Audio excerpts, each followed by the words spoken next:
Question 6 is from CK Smith08, and he writes, what are the most underrated and overrated TV show and or movie? Well, I kind of covered the, most underrated movie last week with when I said that Catch Me If You Can was the most underrated movie, by my 2 cents of reckoning, and the most overrated was Spider-Man 3. But as for most underrated TV show, I would have to say Terminator: The Sarah Connor Chronicles. Now, it didn't help when we had the Writers Guild strike in 2008, and and it seems to happen just about every other year now, guys.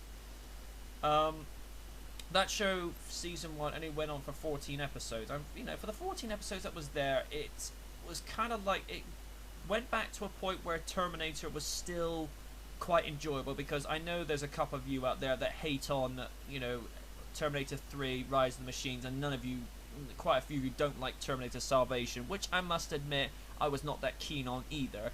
But all jokes aside, Sarah Connor Chronicles was well casted, had really good set designs, and you had a decent score to match it, and it just built upon what was already a good story with Terminator 2, but did it in the way that Terminator 3 should have been done. As for the most overrated TV show, if I'm going to be honest, I'm going to say the most overrated TV show is anything that Simon Cowell has ever done. I mean, don't get me wrong, the guy is successful. He's made £180 million to his credit, and that's about $360 million for you guys over there. But Pop Idol, Pop Stars, X Factor, American Idol, sorry guys, I got bored with this crapola some 6 or 7 years ago. I didn't like it then, and I don't like it now. And why they're still churning out this crap, I really do not know, and furthermore, do not care. Hope that answers your question. And finally, question 7 is by Squeakers La Spam. Thank you for another question. And he writes, what is your favourite horror movie series? Well, I kind of let it drop the other week when I reviewed The Wolfman that I don't necessarily have a thing for the werewolf genre, but there is something about it that's intriguing. There's something about it that makes you think.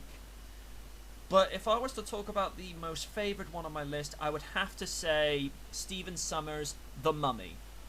Why? Well, number one, you got a decent cast from Arnold Vosloo, or is it Voslo? I'm not sure. Brendan Fraser, and not being funny, guys, take any of the other movies that he has done. This is the one that cemented his place in Hollywood history, because he'd gone from the goofy acting kind of thing with Dudley Do-Right and George of the Jungle, and it's like people thought, well, he can actually do decent acting but also be comedic at the same time, which was also cool. And then you get John Hannah, the comic relief. He's always saying something quite irrelevant but always in good taste in regards to the jokes that were in there. And you had Rachel Weisz, possibly one of the few decent British actresses ever to cross over into Hollywood.